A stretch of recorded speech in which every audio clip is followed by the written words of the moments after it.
No momento em que os meus lábios tocaram os de Miguel na varanda da casa da família em Alfama durante a festa de aniversário da minha mãe, o mundo desabou. O meu pai Manuel entrou de repente e o seu grito cortou o ar como uma faca. Tiago, que raio estás a fazer? És um anormal. Em menos de 30 minutos as minhas coisas estavam atiradas para a rua estreita e a porta da única casa que conheci fechou-se com estrondo, deixando-me sozinho na noite de Lisboa. Eu fiquei ali parado com a mala na mão, o coração batendo tão forte que parecia que ia explodir. Como é que isto aconteceu tão depressa?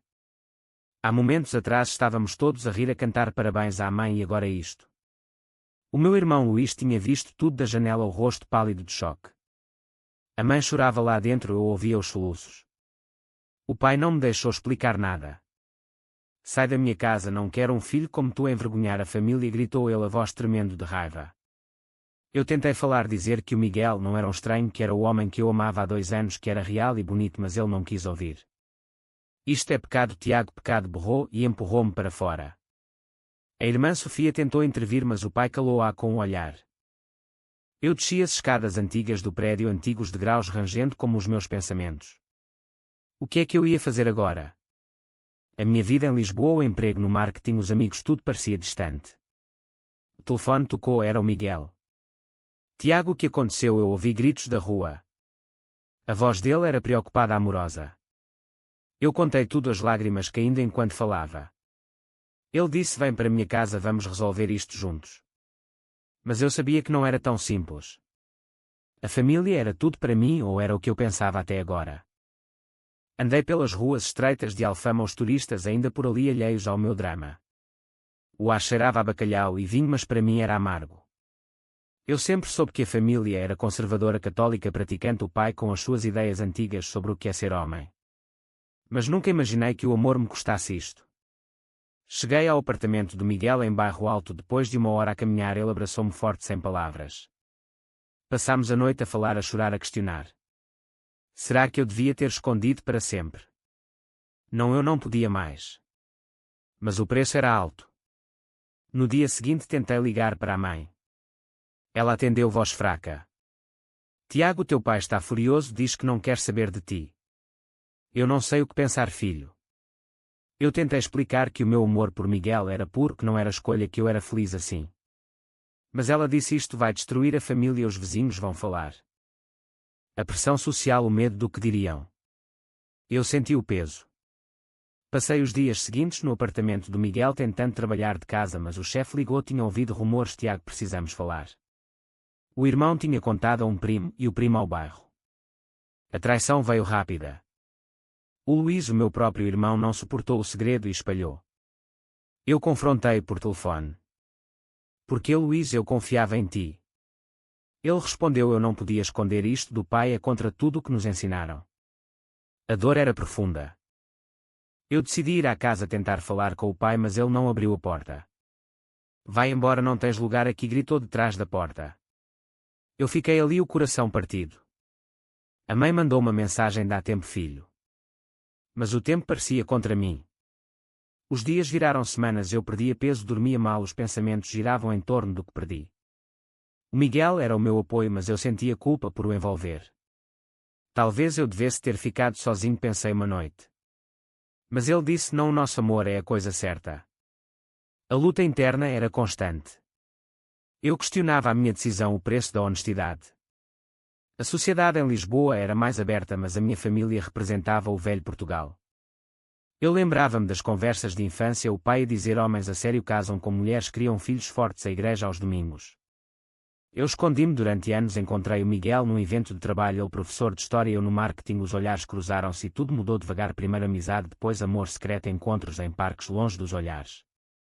Eu sabia o risco, mas o amor cresceu mais forte que o medo. Agora o medo ganhava. Eu tomei a decisão de não voltar atrás, de não negar quem era. Mas o custo era perder a mãe, o pai, o irmão, a irmã, a casa onde cresci. O Miguel via a minha dor e sofria também, ele tinha família mais aberta, mas via como eu me destruía por dentro. Passava horas a olhar pela janela do apartamento dele, vendo a cidade pulsar enquanto eu me sentia morto por dentro. Uma semana depois, o chefe confirmou o despedimento não oficial por falta de clientes, o rumor do gay espalhou-se rápido no setor pequeno. Eu fiquei sem emprego, sem família, sem chão. O Miguel pagava as contas, mas eu sentia-me um peso. A decisão de ficar com ele era certa, mas o preço cobrava-se todos os dias. Eu escrevi uma carta à mãe explicando tudo. O meu amor não era doença, não era escolha, era eu. Mas não enviei ainda. O medo de mais rejeição paralisava-me. As noites eram longas, eu acordava suado com o grito do pai na cabeça. O irmão mandou mensagem uma vez: não voltes a ligar, envergonhaste-nos a todos. A traição do sangue doía mais que tudo. Eu escolhi o amor e perdi o sangue. Essa era a troca. O drama só aumentava e eu não sabia como parar a dor. Depois daquela noite eu decidi procurar ajuda profissional. Marquei uma consulta com um psicólogo no centro de Lisboa. O terapeuta ouviu-me em silêncio enquanto eu contava a expulsão, o silêncio da mãe, a traição do irmão. Ele perguntou se eu me sentia culpado por ser quem sou e eu respondi que sim, por vezes achava que tinha destruído a família com a minha verdade. Ele disse: Tiago, o problema não é o teu amor, é o medo deles. Aquelas palavras ficaram comigo, mas não curavam a ferida aberta. O Miguel apoiava-me todos os dias, preparava o pequeno almoço, dizia: vamos reconstruir passo a passo, mas eu via nos seus olhos a preocupação. Ele próprio recebia chamadas da família dele a perguntar se era verdade, se ele estava bem. Eu sentia que o arrastava para o meu caos. Uma tarde o Luís ligou por engano, ou talvez não, o número apareceu e eu atendi. Ele disse: não quero falar contigo, mas a mãe está mal, não come quase nada, o pai grita com todos em casa. Eu perguntei se podia ir visitá-la, ele respondeu: não, o pai proíbe. A culpa apertou-me o peito como uma mão de ferro. Eu tomei a decisão de escrever a carta e enviá-la à mãe pelo correio tradicional para não ser apagada. Nela contei como conheci o Miguel, como o amor me salvou da solidão, como eu ainda os amava a todos apesar de tudo. Enviei e esperei. Os dias passaram sem resposta. O meu dinheiro acabava, o Miguel insistia em ajudar, mas eu aceitei um trabalho temporário num café perto de casa dele, servindo mesas, sorrindo para clientes enquanto por dentro gritava. Um cliente antigo do meu emprego antigo viu-me e murmurou para o amigo: olha, o Tiago agora serve cafés depois do escândalo. A humilhação queimou-me, mas eu segurei a bandeja e continuei. Essa foi a minha escolha: não fugir, não me esconder mais.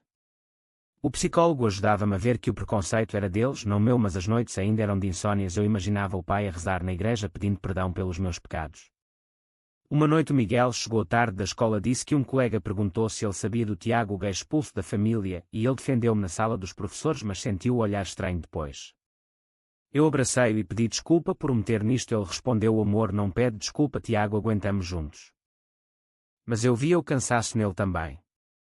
O irmão mandou uma mensagem curta: a mãe leu a tua carta, chorou o dia todo, o pai rasgou-a. A dor voltou mais forte. Eu decidi ir até à casa mesmo contra a proibição, toquei à campainha, a mãe abriu uma fresta, o rosto magro, olhos vermelhos. Tiago, vai-te embora, ele está lá dentro. Eu implorei: só 5 minutos, mãe. Ela fechou a porta a chorar. Eu fiquei no patamar ouvindo o pai gritar lá dentro: não quero esse nome nesta casa. A rejeição cortou-me como faca. Voltei para o apartamento do Miguel e chorei como criança. O Miguel encontrou-me no chão, abraçou-me, disse: vamos mudar de bairro, recomeçar. Eu aceitei, mas a culpa não saía. O trabalho no café pagava pouco, eu vendia algumas coisas para ajudar. O psicólogo disse que eu estava a pagar um preço alto pela autenticidade, mas valia a pena. Eu questionava se valia mesmo. A sociedade dizia que sim, a família dizia que não. O dilema moral consumia-me. Eu amava o Miguel mais que tudo, mas perdia a mãe aos poucos. Uma semana depois a irmã Sofia ligou em segredo. A mãe está deprimida, Tiago, o pai culpa-te, mas eu acho que ele tem medo de perder o filho.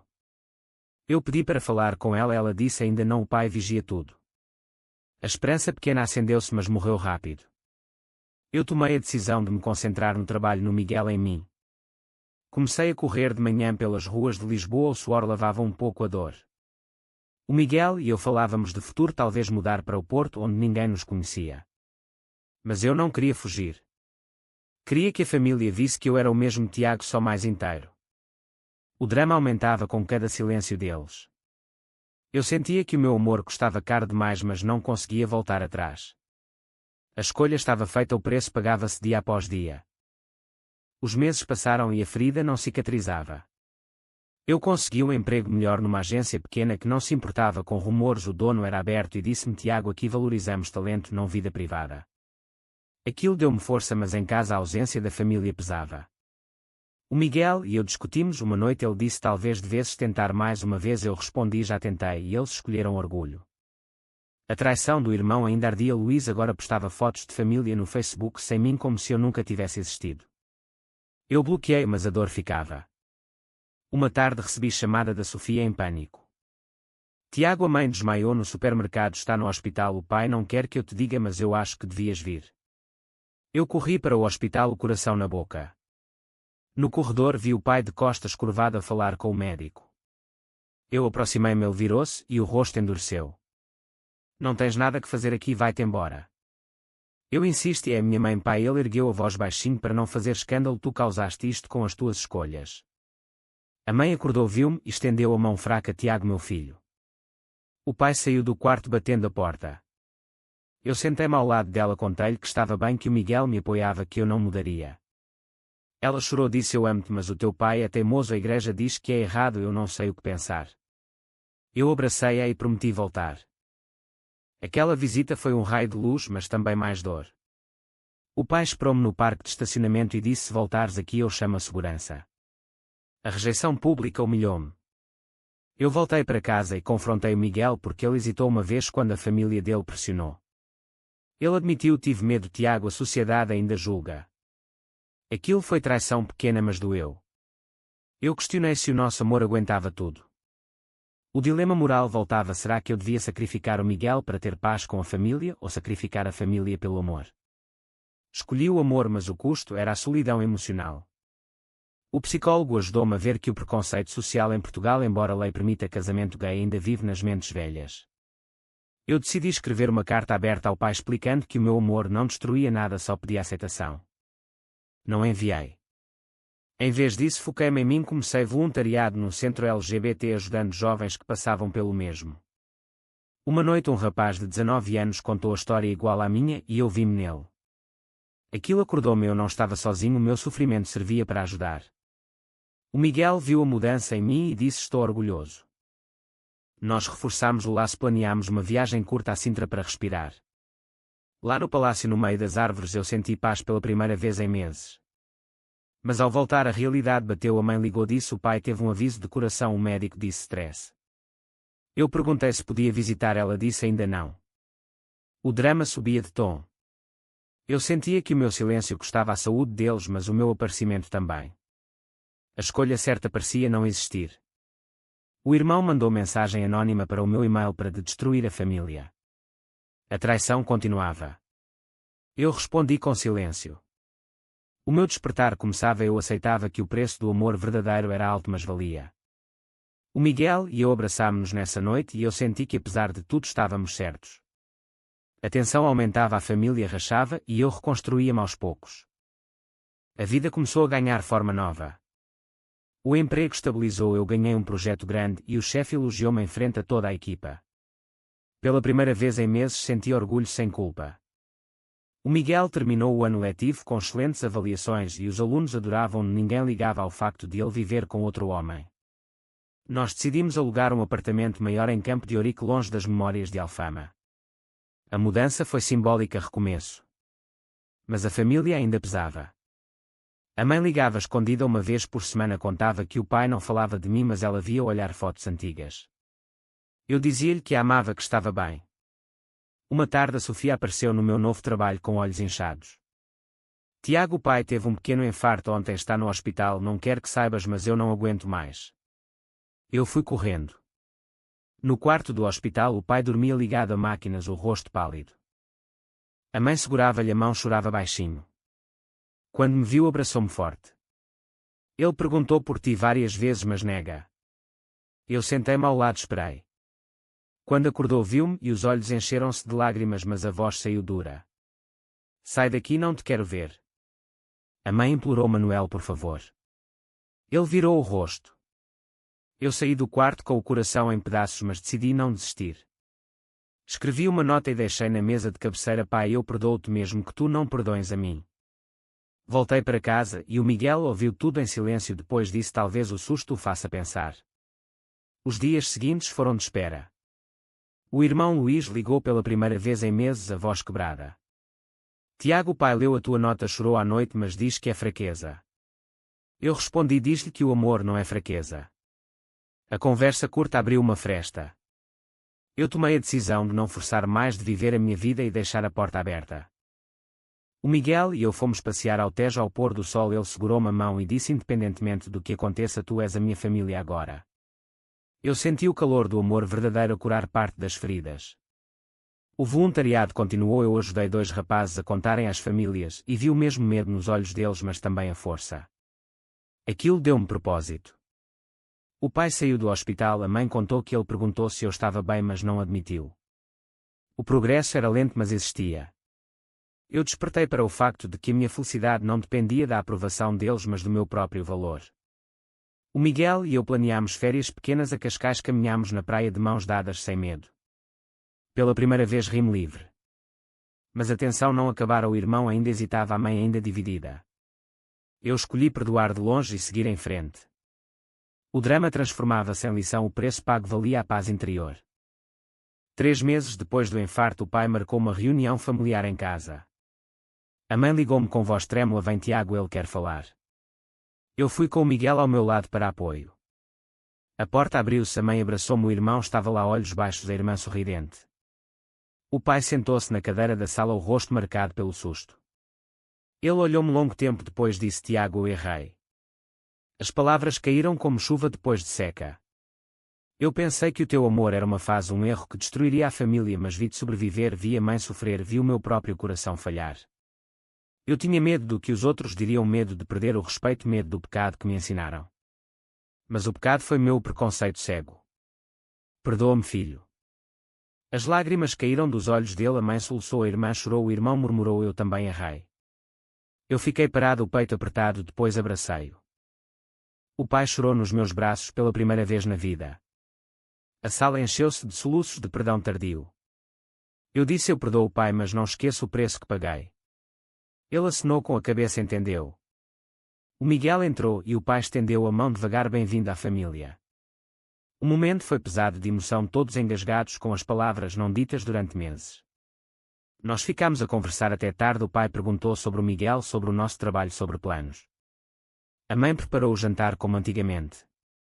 Mas as cicatrizes ficaram. Eu via nos olhares hesitantes do irmão, no silêncio da mãe por vezes. O perdão veio mais tarde demais para apagar a dor dos primeiros meses. Eu e o Miguel voltámos para casa de mãos dadas, o Tejo brilhava ao luar. Eu disse ao Miguel: isto não apaga tudo, mas é um começo. Ele sorriu e beijou-me. A vida continuou mais leve, mas com lições gravadas. A família começou a integrar o Miguel aos poucos, jantares domingos, mas o caminho era lento. Eu despertei completamente, aceitei que o meu amor valia o preço pago e que a família podia aprender. O drama terminou não com final perfeito, mas com verdade.